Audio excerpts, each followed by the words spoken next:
ओम शांति। अॼु जा मां वाक्य आहिनि 26/4/2026। अॼु अव्यक्त बाप-दादा जो डिवाइस कोर्स 31/12/2009।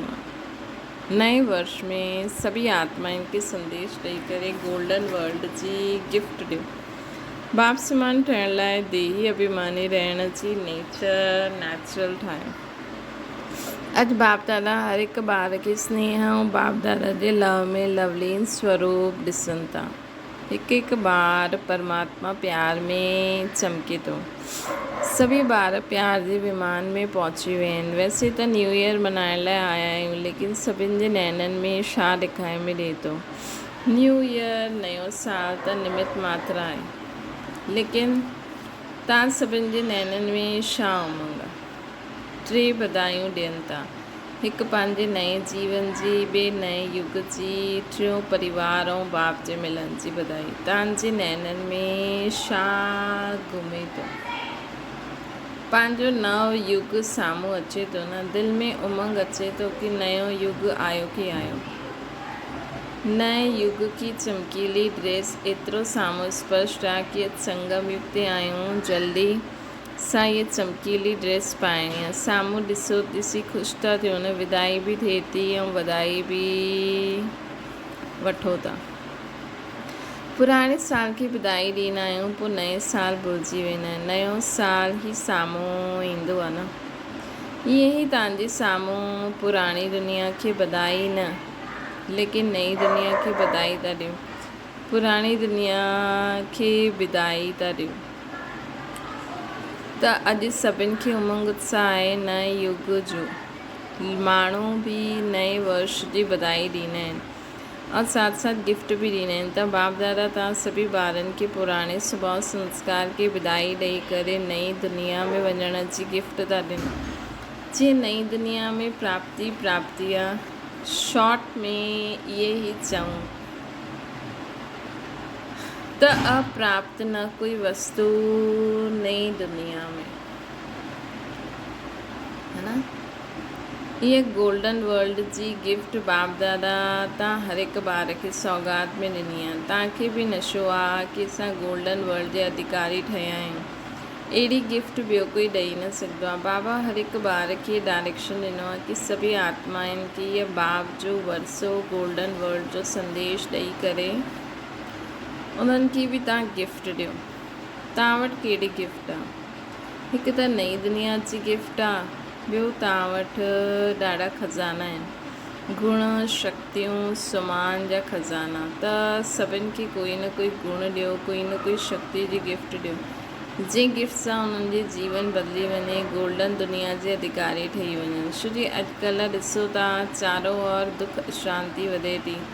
चारों ओर हर हिक में भय ऐं चिंता आहे। ईअं दुखी अशांत आत्माउनि खे कम से कम इहो संदेश ज़रूरु ॾियो कि हाणे बाबा आया आहिनि, हाणे खां अविनाशी वर्से जे अधिकारी ठही वञो, हा।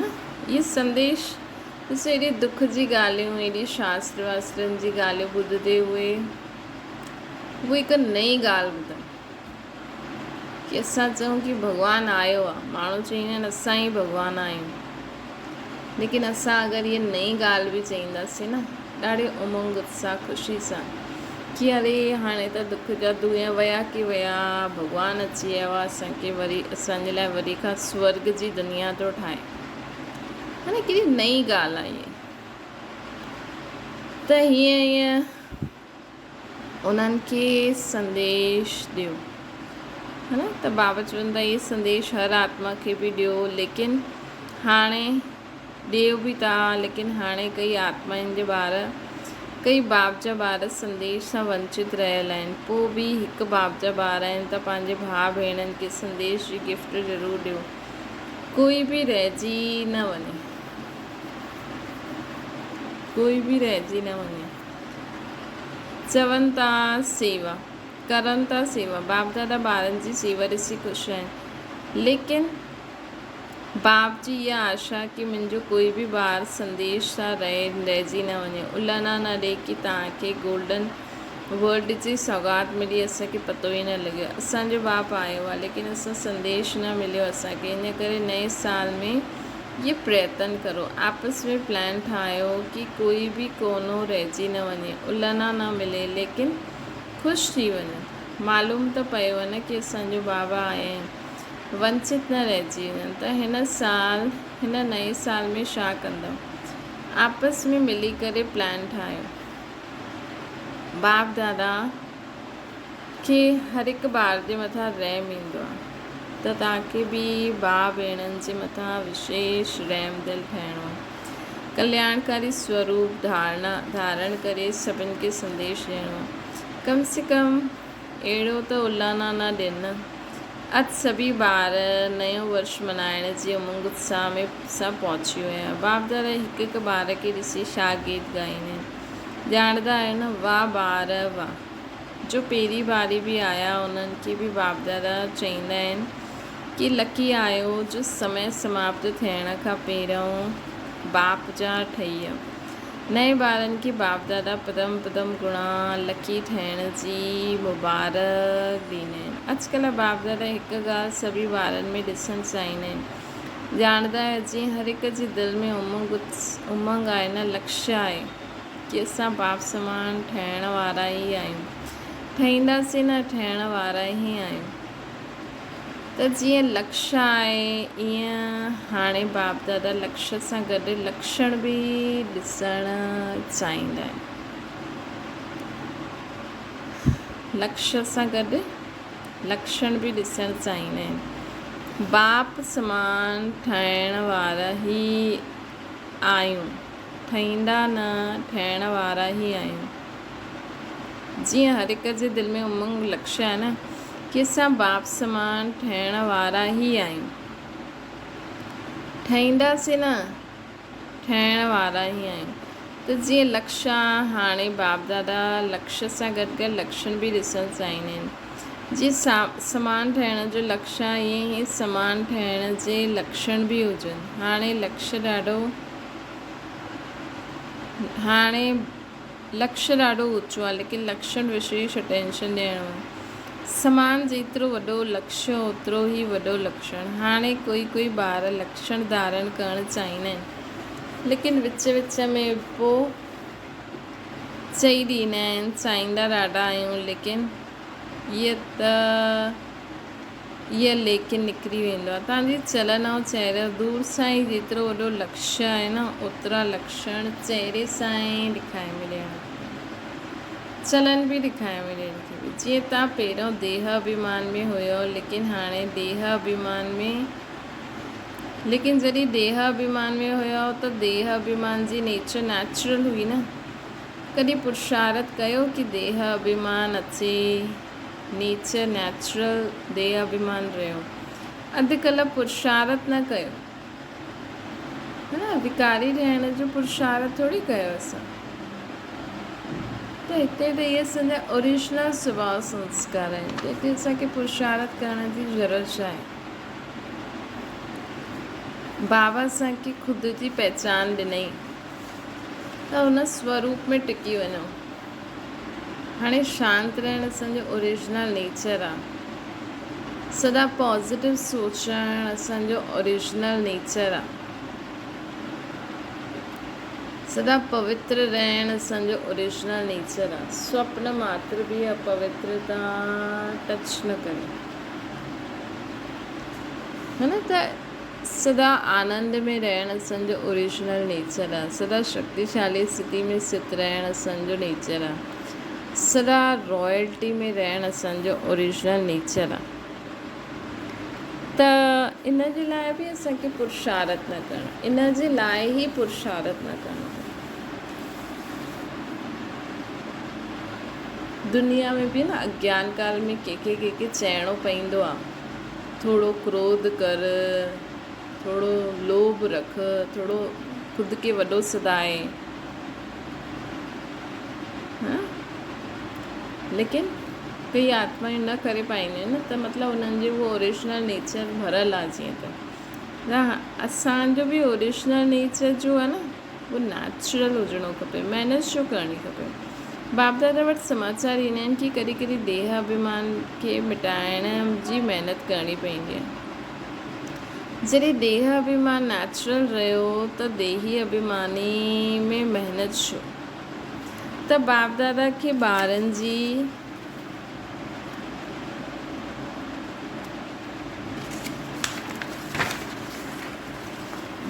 जी महिनत सुठी न लॻंदी आहे।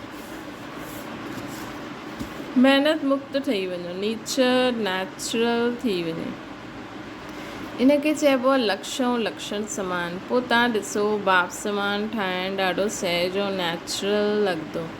जीअं ब्रह्मा बाप खे ॾिठो, एॾो वॾो परिवार जी ज़िमेवारी हूंदे हुए बि नेचुरल नेचर देही अभिमानी जी रही। चाहे ॿारनि जे मथां बि ज़िमेवारी आहे, लेकिन ब्रह्मा बाप जे अॻियां उहा ज़िमेवारी छा लॻंदी आहे। कोई बि ज़िमेवारी आहे, मानो वञण जी ज़िमेवारी या कोई ऑफिशियल यज्ञ कारोबार जी ज़िमेवारी, लेकिन उहा ज़िमेवारी ब्रह्मा बाबा जे अॻियां छा आहे। ब्रह्मा बाबा शिव बाबा जी मदद सां प्रैक्टिकल में ॾेखारियईं, करावन हार कराइनि था। असां करन हार ठही बाप समान न्यारा प्यारा आहियूं। त हाणे त जॾहिं बाप समान ठहिणु चाहींदा आहियो, इहा चेक करो कि कुझु बि, चाहे मनसा, चाहे वाचा, चाहे कर्मणा, ड्यूटीज़ आहिनि, लेकिन मां करनहार आहियां, मां ट्रस्टी आहियां। करावन हार मालिक शिव बाबा आहे। उहा करावन हार जो पाठ हलंदे फिरदे भुलिजी वेंदो आहे त लक्ष्य ऐं लक्षण ॿिन्हिनि खे समान ठाहिणो आहे। जॾहिं पुराणे साल खे विदाई ॾियण सां गॾु हिन लक्ष्य खे लक्षण में लाहिणो आहे। नयो साल त नई ॻाल्हि आहे, छा करूं, माया अची वेंदी आहे, चाहींदा न आहियूं लेकिन अची वेंदी आहे। उहो शब्द व संकल्प पुराणे वर्ष सां गॾु हिन खे हाणे विदाई ॾियो। सिर्फ़ु साल खे विदाई न ॾियणो आहे। बाप दादा ॿुधायो आहे कि माया बि बाप दादा वटि ईंदी आहे, छा चईंदी आहे, मां सम्झी आहियां मुंहिंजे वञण जो समय आहे, लेकिन ॿार मूंखे कॾहिं कॾहिं आह्वान कंदा आहिनि त मां छा करां। त अॼु विदाई सां गॾु गॾु माया जे भिन्न भिन्न रूपनि खे बि विदाई ॾियो। हिम्मत आहे, हथ उठायो। सभु प्रकार जी माया जे भिन्न भिन्न रूपनि खे विदाई ॾियो।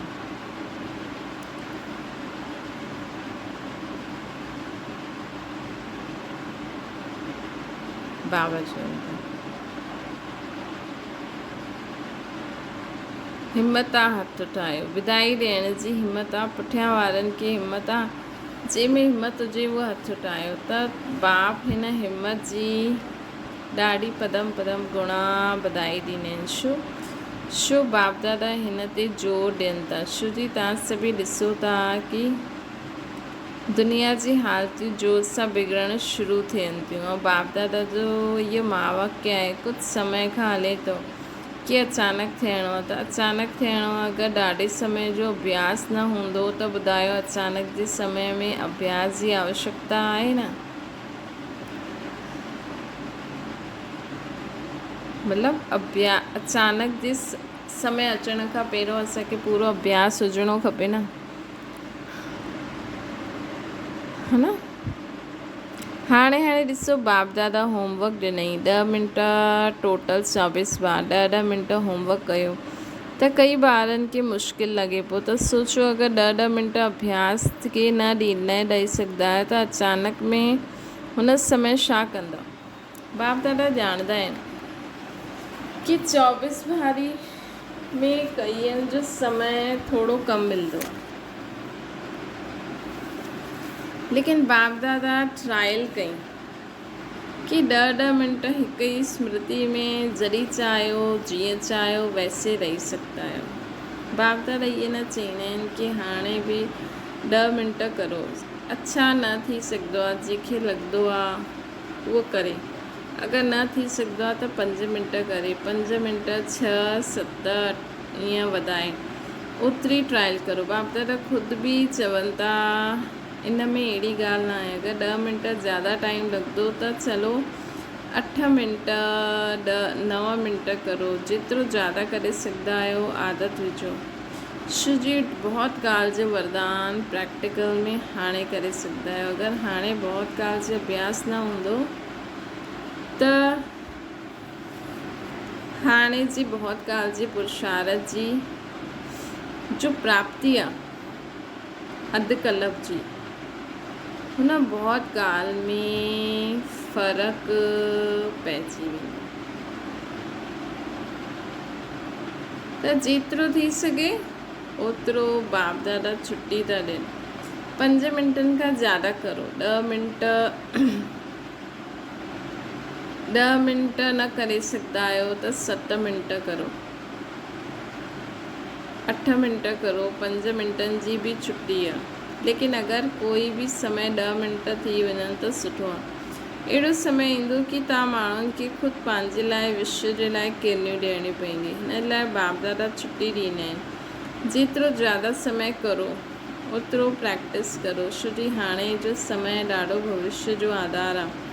ठीकु आहे न, मुश्किल लॻंदो आहे, कोई वॾी ॻाल्हि न आहे। हाणे त कोई हर्जो न आहे। ऐं बाबा खे ॿुधायो, उहो ॾाढो सुठो कयो, छो जी 10 मिंट वेही न सघो, सोच में हली वञनि। 5 मिंट बि थी विया, 5 मिंट बि विया, इन करे बाप दादा चवंदा आहिनि कम से कम 5 मिंट सां कमु न करिणो। जेतिरो वधाए सघो वधायो, ठीकु आहे न। स्पष्ट थियो न, छो जी बाप दादा हर हिक खे ॾाढो श्रेष्ठ स्वरूप ॾिसंदा आहिनि। बाप दादा इन जी निशानी हर हिकु ॿार खे केतिरो सुमान ॾिनई। सुमान जी लिस्ट अगरि कढो त केतिरी वॾी आहे। अॼु बाप दादा अमृत वेलो चक्कर लॻाइण विया, छा ॾिसण विया? बाप दादा सुमान जी ॾाढी वॾी माला ॾिनई। अगरि हिकु हिकु सुमान में थी करे हुन स्थिति में वियो हलो त सुमान चईंदा वञो ऐं माला घुमाईंदा वञो त मज़ो ईंदो। सुमान जी लिस्ट रखी आहे, लेकिन हिकु हिकु सुमान केॾो वॾो आहे ऐं कंहिं ॾिनो आहे? वर्ल्ड ऑलमाइटी अथॉरिटी हिकु हिकु ॿारनि खे अनेक सुमाननि जी लिस्ट ॾिनी आहे, उन्हनि खे यूज़ करो।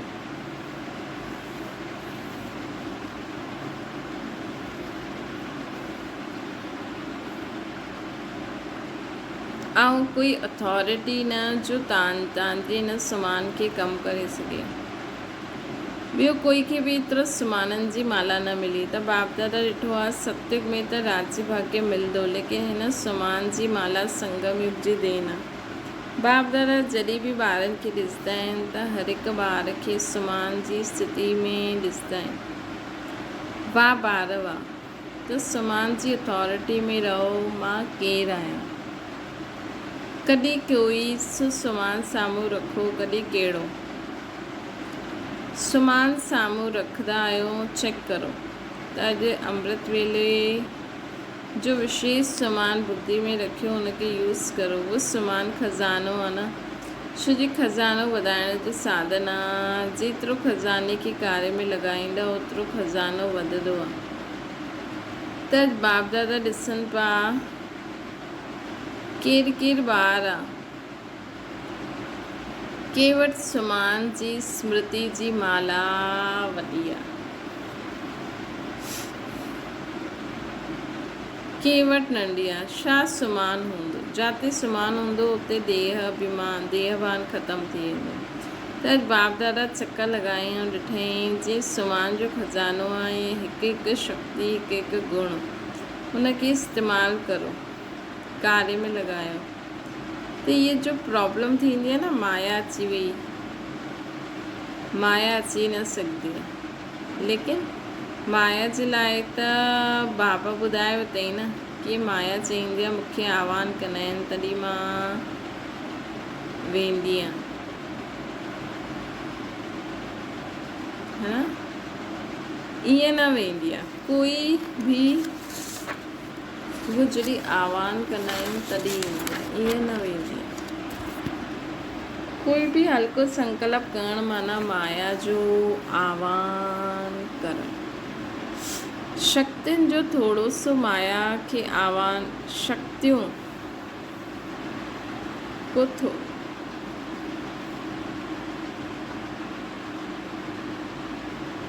चाहींदा न आहियूं। शक्तियुनि थोरो सो माया जो आह्वान कयो, चाहींदा न आहियूं, लेकिन अची वेंदी आहे।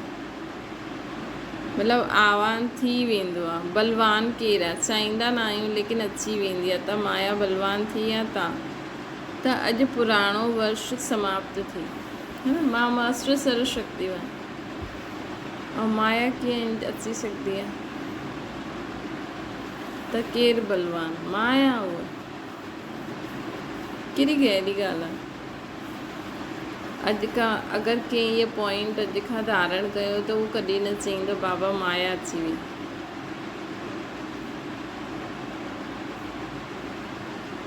त अॼु नयो पुराणो वर्ष समाप्त थिए, नयो वर्ष में नयो उमंग उत्साह। श्री संगम युग जो गायन आहे, हिकु हिकु ॾींहुं उत्साह भरियलु हुजे, अर्थात उत्सव हुजे।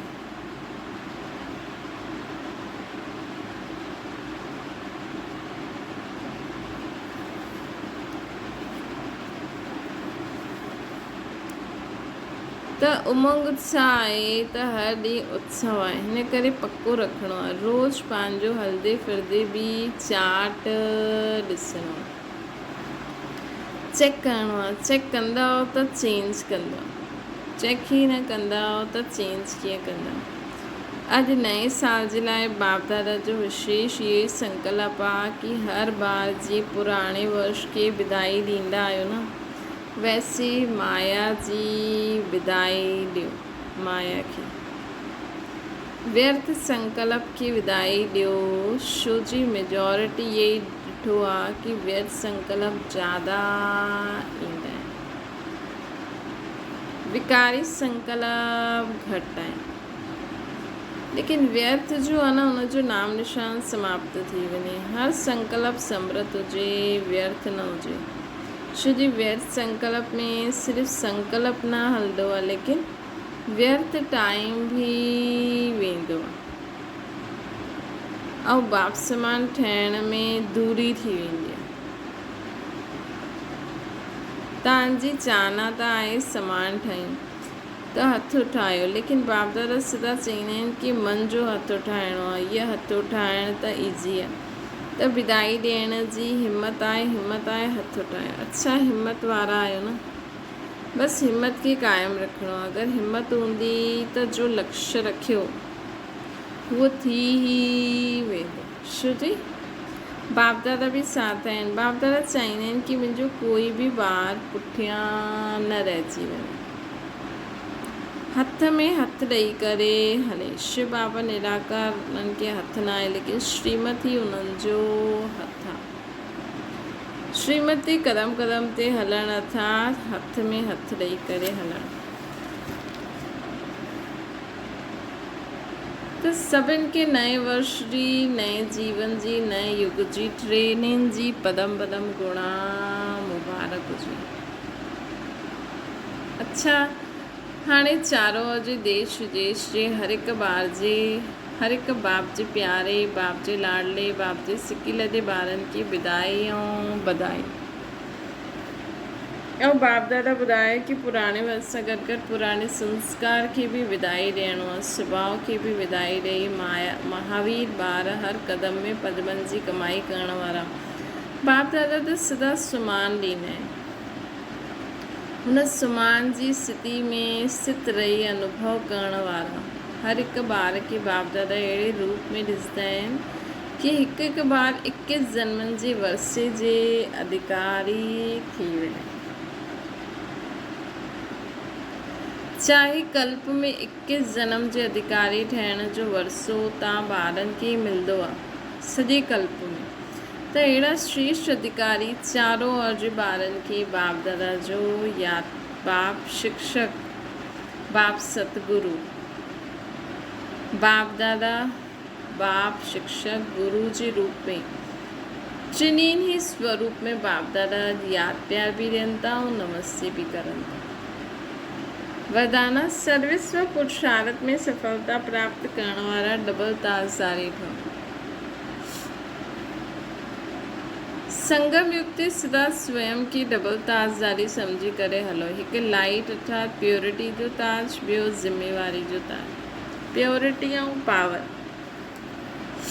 लाइट माइट जो क्राउन धारण करण वारे में डबल फोर्स सदा कायम रहींदो। अहिड़ी डबल फोर्स वारी आत्माएं सदा शक्तिशाली रहंदियूं आहिनि। उन्हनि खे सर्विस व पुरुषार्थ में सदा सफलता प्राप्त थींदी रहंदी आहे। डबल फोर्स वारी आत्मायूं डबल लाइट माइट जेके मिलंदी आहे उन में डबल फोर्स ईंदो, सदा कायम रहंदो। अहिड़ी डबल फोर्स वारी आत्माएं सदा शक्तिशाली रहंदियूं, उन्हनि खे सर्विस व पुरुषार्थ में सदा सफलता प्राप्त थींदी आहे। स्लोगन आहे दिव्य गुणनि जे आधार ते मन वचन कर्म करण ई दिव्यता आहे। अव्यक्त इशारो, कोई भी चीज़ खे गरम करे नरम कबो आहे, पोइ मोल्ड कबो आहे। हिते भी गरमाई आहे शक्ति स्वरूप, नरमाई आहे निर्माणता अर्थात स्नेह स्वरूप। जंहिंमें हर आत्मा प्रति स्नेह हूंदो वो नम्रचित रही सघंदो। स्नेह न त रहमदिल न ठही सघंदो, न नम्रचित। जंहिंमें हर आत्मा प्रति स्नेह हूंदो वो नम्रचित रही सघंदो आहे। हर आत्मा प्रति स्नेह हूंदो वो नम्रचित रही सघंदो आहे। स्नेह न त रहमदिल ठही न सघंदा, न नम्रचित ठही सघंदा। शक्ति स्वरूप में मालिकपन आहे, नम्रता में सेवा जो गुण। त जॾहिं इहा नरमाई ऐं गरमाई ॿई रहंदियूं तॾहिं हर ॻाल्हि में मोल्ड करे सघंदा। त शक्ति स्वरूप भी हुजे ऐं निर्माणता अर्थात स्नेह स्वरूप भी हुजे। अच्छा, ओम शांति। बाबा खे यादि करो।